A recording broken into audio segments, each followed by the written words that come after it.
Història de Xixona al balcó. L'anunci de la resurrecció de Jesucrist. Va ser el papa Pío XII qui al voltant de 1955 va decidir traslladar la celebració de la vigília pasqual del dissabte a la matinada del diumenge de resurrecció. La vigília pasqual és la principal celebració en el món catòlic perquè commemora la resurrecció de Jesucrist. A Xixona, els xiquets tenien una forma molt especial d'anunciar que Crist havia ressuscitat.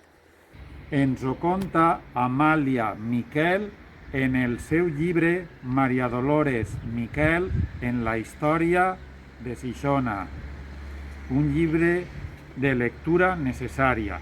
Diu el següent: Cuando se acercaba la Semana Santa, Emilio el Simal aceptaba encargos de masetes. Era el compromiso del amigo del cliente, porque todos los niños de Gijona tenían su martillito chiquitito de madera en forma de barrilito y que se utilizaba el sábado de gloria. Niñas, niños y mayorcitos, la señal se daba a las 10 de la mañana, cuando en la iglesia volteaban las campanas por la resurrección del Señor. Con les masetes se golpeaban las puertas de las casas, ventanas o balcones. Más de media hora se oía el repiqueteo ruidoso y repetido en todas las calles del pueblo. Una lluvia de aleluyas caía jugueteando entre estampas y recortes de colores. Alguna familia derrochaba confeti y serpentinas.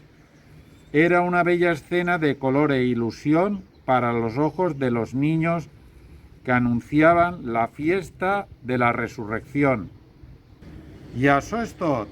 Ara ja pots anar-te'n a menjar-te la mona. Si vols saber-ne més, busca en Facebook la pàgina Cronista Xixona.